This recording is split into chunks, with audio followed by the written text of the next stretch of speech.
Hi, in this video we're going to talk about planes, specifically the equations of them and all the sorts of fun that entails. So for a plane, the primary notion is this idea of a normal vector. A normal vector is going to be the vector that's perpendicular to a plane. And that's going to be the key idea. Really, it's the most important part. If lines have direction vectors, planes have normal vectors. So we're talking about a plane sitting here in 3D space, and it's an infinitely thin sheet of paper, right? An infinitely thin, infinitely flat sheet of paper. There's these normal vectors that are perpendicular or orthogonal to the surface of the plane. So it's like we have a tiny sheet of paper and we have these little normal vectors sticking up off of it. If you're sitting in front of a table, the normal vectors are perpendicular to the table. They're pointing straight up. If you hold your pencil like straight up on the table, that's what we're talking about. And so there's infinitely many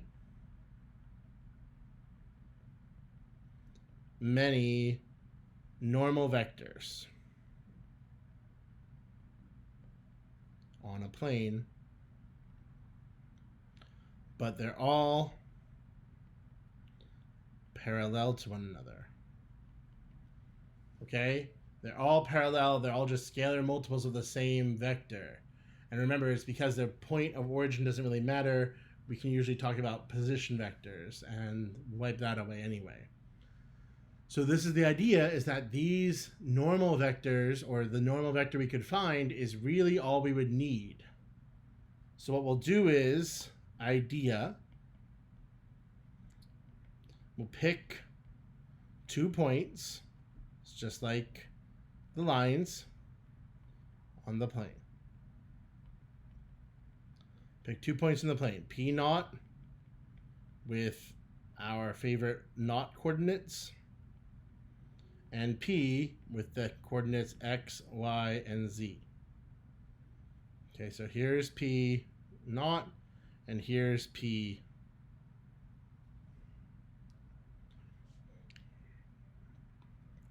Let N, A, B, C, so it's the same letters, but we're not thinking of it as a direction vector anymore, be a normal vector.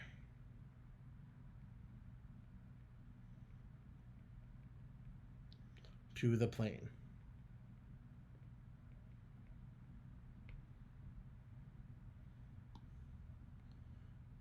Notice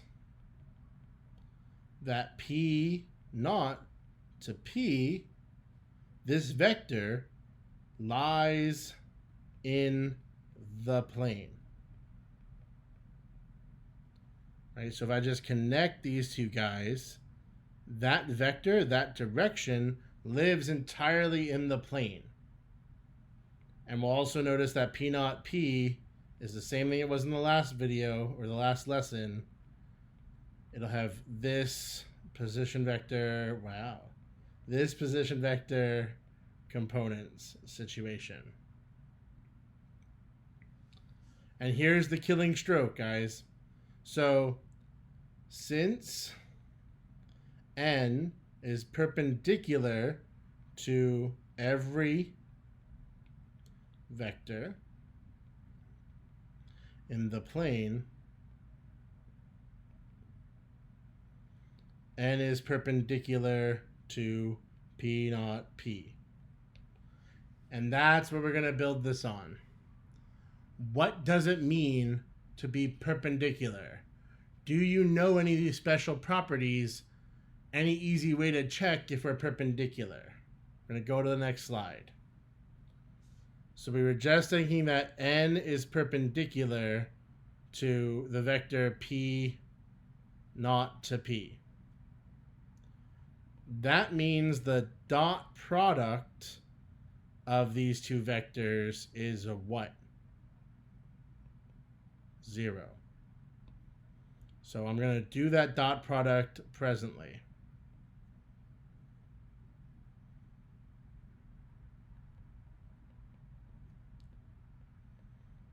And you should go ahead and try that too.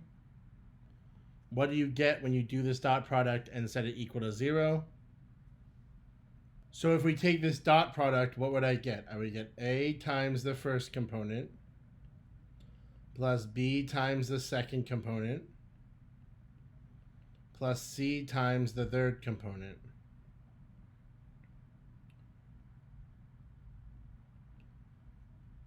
And notice this is one equation with 3 variables as opposed to the vector equation for a line, or sorry, the parametric equations for the line. A line required 3 different equations to talk about it, or one symmetric equation. The line was in general more complicated than a plane. In some sense, the plane is a more natural occurrence here, which is what you would do if you just let all 3 variables be in an equation to the first power. We could manipulate this a whole bunch. I could manipulate this distributing out each of these guys.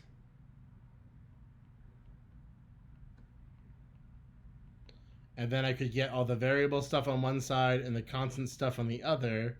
And I'd have ax plus by plus cz, this is what I mean by the variable stuff on one side, equals all that jazz on the second side. And we can just condense this down to some new constant d, and you would have what we would call the general form of a line, okay? That's our general form. This might be called the vector form. It's a dot product for crying out loud. And in black, we have what would be called the scalar form.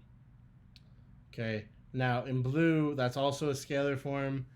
You don't have to get too hung up on the terminology. We have a linear equation in x, y, and z, no matter which one we're looking at. All of these are getting us down to a scalar equation. There's no more vectors. It's just letting x and y and b, x and y and z be by themselves. And I want to note again, notice n is the main event here, the normal vector. And notice where those coefficients are.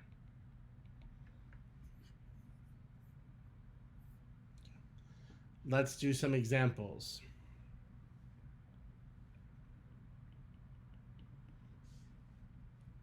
So find the equation of a plane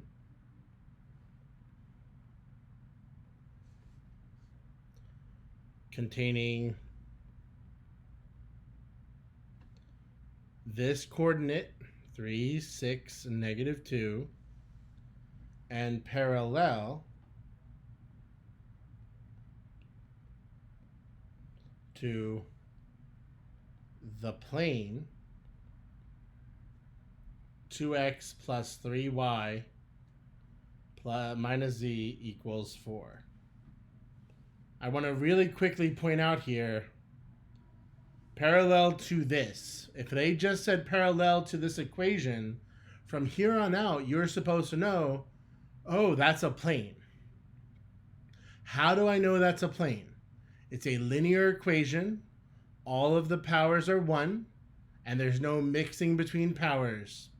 That's all I mean by a linear equation. And every single time you see a linear equation, don't be confused. It doesn't mean it's a line. It means all the powers are 1. And every single time you see an equation like this, you need to know, that's a plane. For now, I'll help you out. I'll just tell you, it's a plane. I want to have a brief note here. Parallel planes have parallel normal vectors. Okay, that's just a fact. Or they have the same normal vector. You can even use use the same normal vector. Why not? Here's a quick reality check. Can you right now tell me what the normal vector is for this plane I'll highlight in yellow? You should be able to tell me the normal vector for that plane right now. 3, 2, 1. I will just straight up take the coefficients in order into a vector. And what do we need for a plane? For an equation of a plane, there's lots of things to do. I need a point. Spoiler alert. I need a point to tell me where in space to put the plane and a normal vector. And we have those things.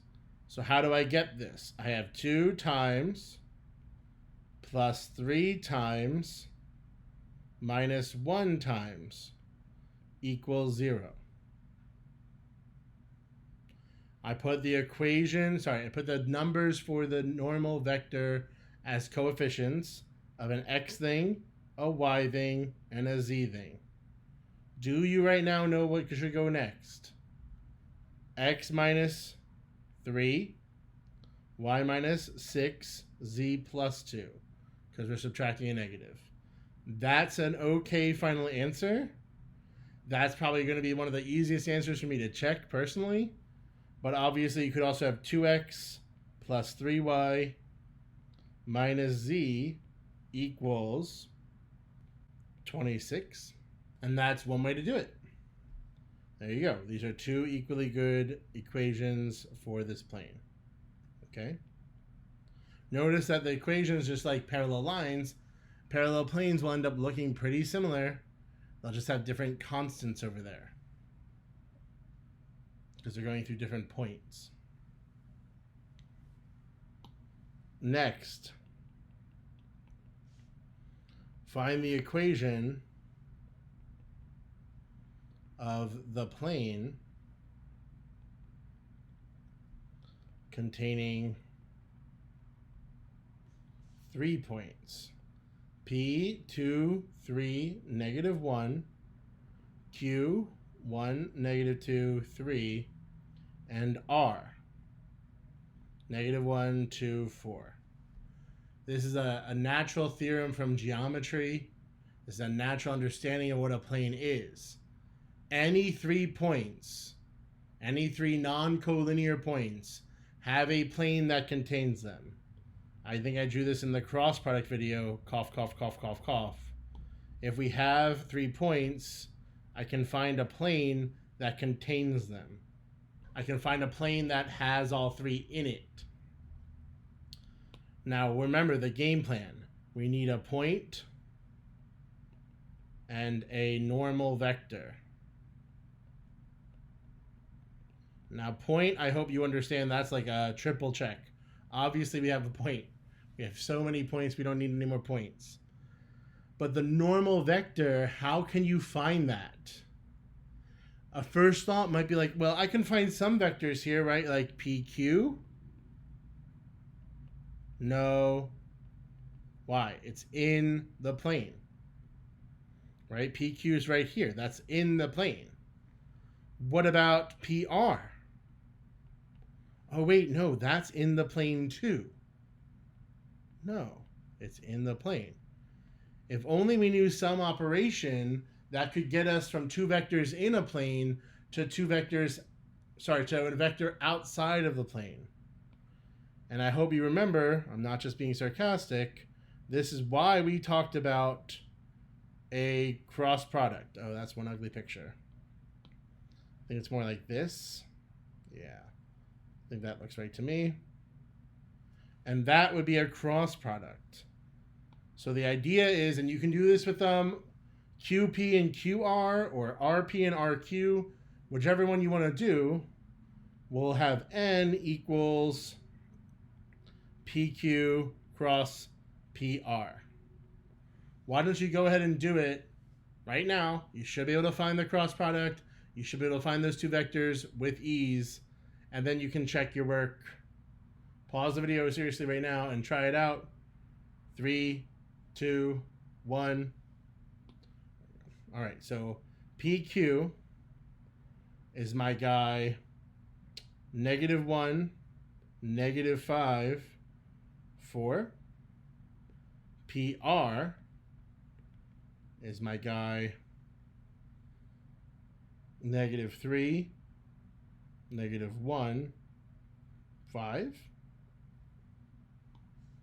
And again, I get PQ cross PR by doing the fanciest of matrix things. It shouldn't be that bad anymore if you did all your homework, if you did the assignment. -1, -5, 4, -3, -1, 5. What am I getting here? -25 plus 4 in the I direction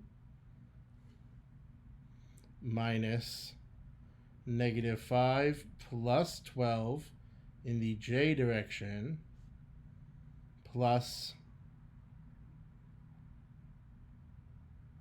1 minus 15 in the K direction,